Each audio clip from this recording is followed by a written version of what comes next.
Hi friends, आज शुरू करते हैं don't deserve it fan fiction. पिछले पार्ट में हमने सुना था अंकल कुरेन ने वांगजी को 300 कोड़े की पनिशमेंट दे दी थी। अब आगे की स्टोरी। वांगजी नील डाउन होकर कोड़े की पनिशमेंट ले रहा था, मगर उसके बॉडी से ज़्यादा उसके दिल में ज़्यादा दर्द हो रहा था। वो रात की बातें याद करते करते बहुत ज़्यादा दर्द हो रहा था।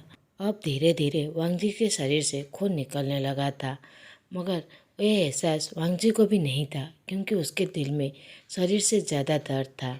वो इसका एहसास भी नहीं हो रहा था उसे।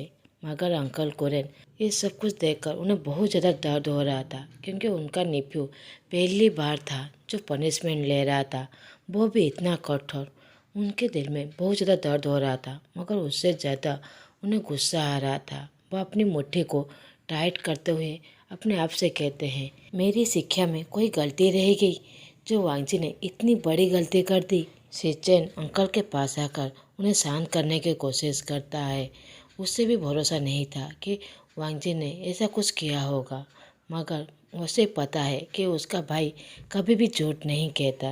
अंकल सिचेन की तरफ देखते हुए कहते हैं, ज़रूर ये कुछ भी विंग नहीं कुछ किया होगा, नहीं तो मेरा नेफ्यू ऐसा नहीं है, तुम जानते हो मेरा वांगजी ऐसा नहीं है, जरूर विंग नहीं कुछ किया होगा। सिचेन अपने अंकल को शांत करते हुए कुछ कहने की कोशिश कर रहा था कि दूर से एक आवाज आता है, नहीं अंकल, विंग की कोई गलती नहीं है, न वांगजी की। ये सारी गलती मेरी है कि इतने दिनों से ये मैंने सारी बातें छुपा के रखा। जो सजा देना है मुझे दे दीजिए, बस वांगजी को माफ़ कर दीजिए अंकल। सिचेन और अंकल पूरी तरह हैरान हो जाते हैं जब वो देखते हैं कि मैंग्याओ घुटनों में बैठकर ये सारी बातें कह रहा था। सिचेन अपने वाइफ के पास जाकर कहता है, याओ ये क्या कह रहे हो, और उसे खड़ा करने की कोशिश करता है, मगर मैंग्याओ हाथ जोड़ते हुए रिक्वेस्ट करने लगता है, अंकल प्लीज़ वांगजी को माफ़ कर दीजिए, उस डिसिप्लिन को मना कर दीजिए कि उसे कोड़े ना मारे। मगर अंकल कोरेन मैंग्याओ की कोई बात नहीं सुनना चाहते थे, क्योंकि उन्हें पता था कि मैंग्याओ वांगजी से बहुत ज़्यादा प्यार करता है, ज़रूर उसे बचाने के लिए ये सब कुछ कह रहा होगा।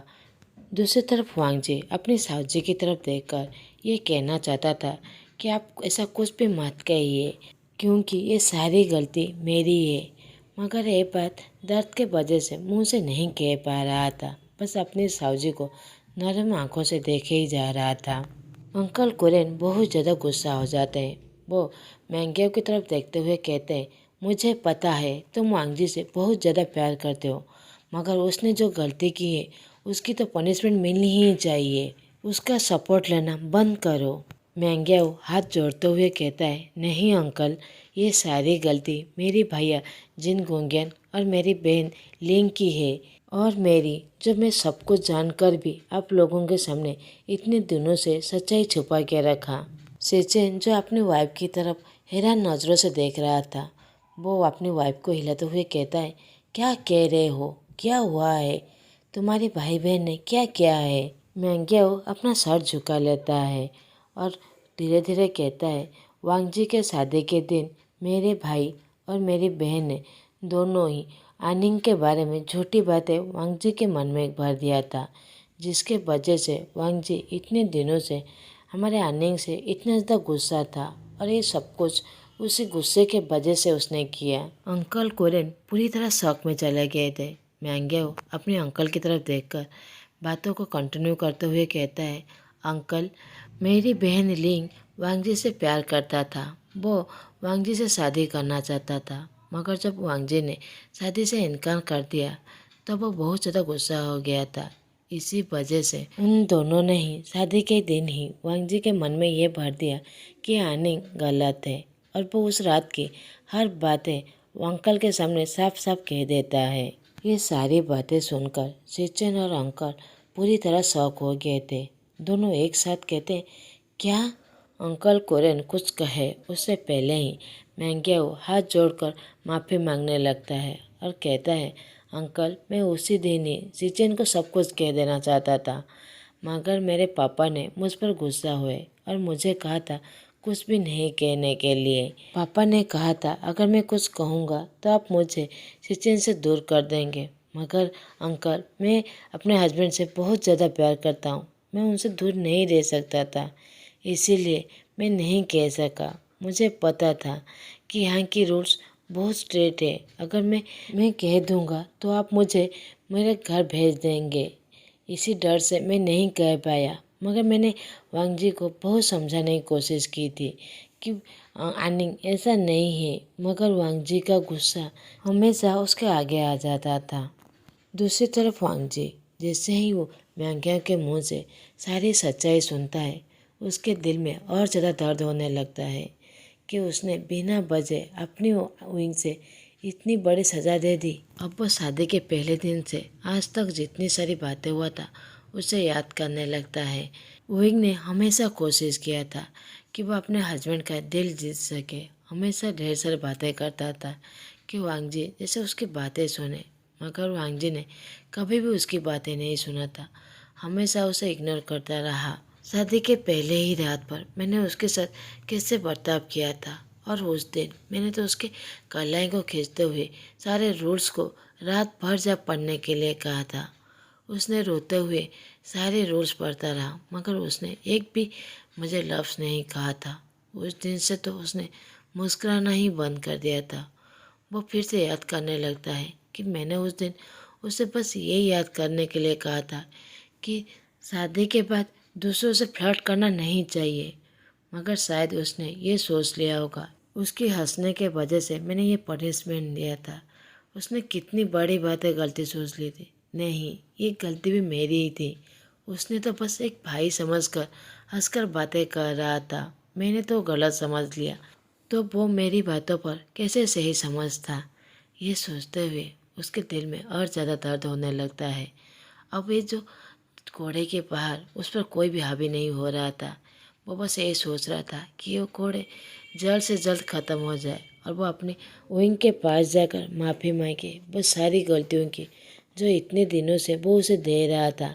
वो बस अपना पुराना विंग चाहता था जो हमेशा ढेर सारा बातें करता था और छोटी छोटी बातों पर हंसते ही रहता था और हमेशा यहाँ का रूल तोड़ता था, जिसके वजह से मुझे उस पर गुस्सा आता था। अब मैं उस पर कभी भी गुस्सा नहीं होऊंगा, चाहे वो यहाँ के रूल्स ही तोड़ दे। मैं उसके लिए अंकल से माफ़ी मांगूंगा, मगर आज के बाद उसे कभी भी कोई भी सज़ा नहीं दूंगा। ये सारी बातें सोचते हुए उसकी फेस पर एक छोटी सी मुस्कुराहट आ जाता है। मगर सिचन जो अपनी वाइफ पर बहुत ज़्यादा गुस्सा हो गया था, वो कहता है तुमने ऐसा क्यों किया? तुम्हारे ही वजह से आज मेरा भाई इतना ज़्यादा पनिशमेंट ले रहा है। मैंने तुम पर इतना ज़्यादा भरोसा किया था और तुम, ये कहकर वो मैंग्याओ से दूसरी तरफ मुंह कर देता है। मैंग्याओ जो अपने हस्बैंड की ऐसी बातें और ऐसे बर्ताव देखकर उसे दिल में बहुत ज़्यादा दर्द होता है। वो माफ़ी मांगते हुए कहते हैं मुझे माफ़ कर दीजिए, मैं सब कुछ बर्दाश्त कर सकता हूँ, मगर आपका ऐसा रूठा बर्ताव मैं बिल्कुल बर्दाश्त नहीं कर सकता।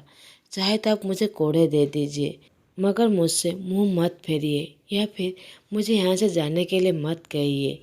ये कहकर वो अंकल के पैरों पर पड़ जाता है। अंकल पीछे की तरफ जाते हुए कहते हैं मुझे मत छुओ, मैंने तुम पर इतना ज़्यादा भरोसा किया। मैंने हमेशा देखा कि तुमने वांग जी को अपने बेटे जैसे प्यार दिया है, मगर कोई अपनी माँ अपने बेटे के साथ ऐसा बर्ताव करता है? तुम ऐसे कैसे निष्ठुर हो सकते हो? तुमने कहा तुम्हें कोड़े चाहिए, हाँ मैं दूंगा। वो आगे कुछ कहे, सिचन अपने अंकल के पैरों में गिर जाता है। कहता है अंकल प्लीज़ उसे कोड़े मत दीजिए, वो माँ बनने वाला है, मेरा बच्चा मर जाएगा। आप चाहे तो उसके लिए मुझे कोड़े दे दीजिए, मगर उसे माफ़ कर दीजिए। इतनी बड़ी खुशी की बात सुनकर अंकल कोरेन समझ नहीं पा रहे थे कि इन हालात में वो मुस्कुराए या फिर रोए। वो वांग जी की तरफ देखने लगते हैं और डिसिप्लिन को इशारों से रुकने के लिए कह देते हैं। जैसे ही सारे डिसिप्लिन रुक जाते हैं, वांग जी खड़े होने की कोशिश कर रहा था जैसे वो विंग के पास जाए, मगर दर्द के वजह से वो फिर से वहीं पर ही गिर जाते हैं और दोनों डिसिप्लिन उन्हें पकड़ लेते हैं। अंकल वांग जी के ऐसे बर्ताव देखकर वो समझ गए थे, तो वो सिचन की तरफ देखते हुए कहते हैं जाकर विंग को यहीं पर लेकर आओ, और उन दोनों की तरफ देखते हुए कहते हैं तुम दोनों की सज़ा अभी तक ख़त्म नहीं हुआ है, आगे की सज़ा तुम्हें विंग देगा।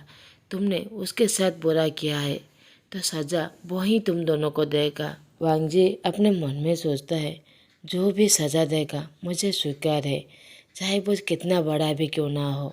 मैंने उसके साथ बहुत ज़्यादा गलत किया है, चाहे वो जो भी दे मुझे सब कुछ मंजूर होगा, बस वो मुझे माफ़ कर दे। सिचिन दो डिसिप्लिन को कह देता है कि विंग को बुलाने के लिए, और वो अपने वाइफ के पास जाकर उसे खड़ा करता है।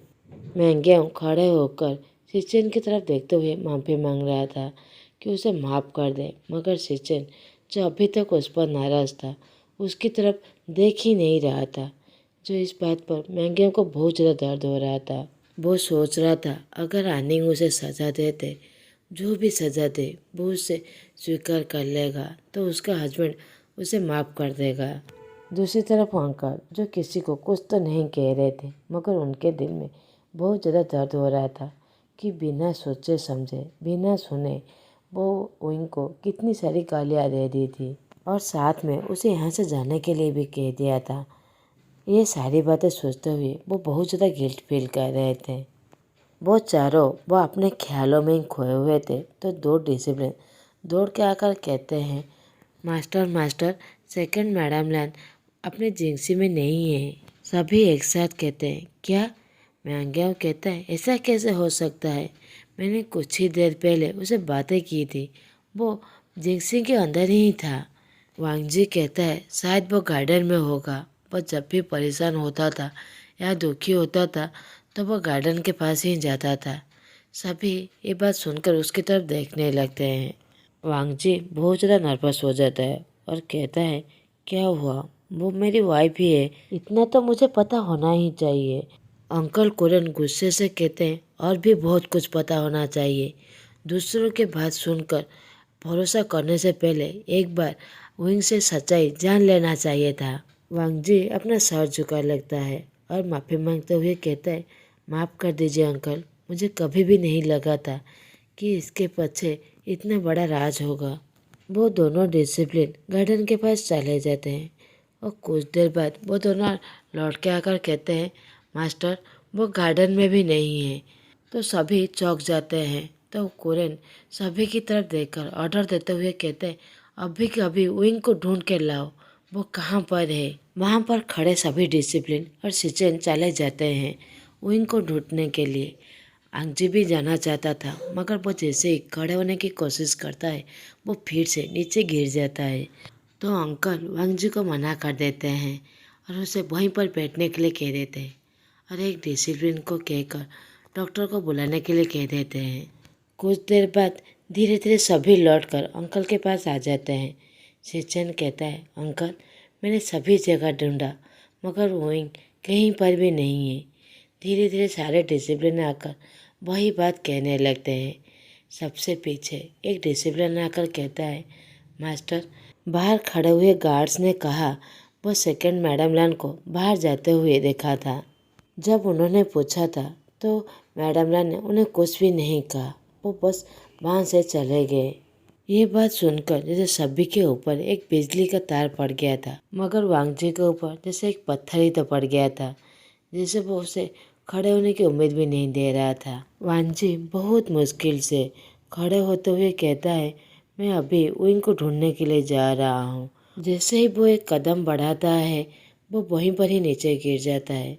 तो अंकल दो डिसिप्लिन को ऑर्डर देते हुए कहता है कि वांग जी को जिंक्सी के अंदर ले जाए, मगर वांग जी चिल्लाते हुए कहता है, नहीं अंकल, मैं बस अपने विंग को ढूंढना चाहता हूँ, मैं विंग के पास जाना चाहता हूँ। मगर अंकल कुरन गुस्से से कहते हैं, ये तुम्हारा काम नहीं है, तुम अभी की जिंक्सी के अंदर जाओ, हम उसे ढूंढ के लाएंगे।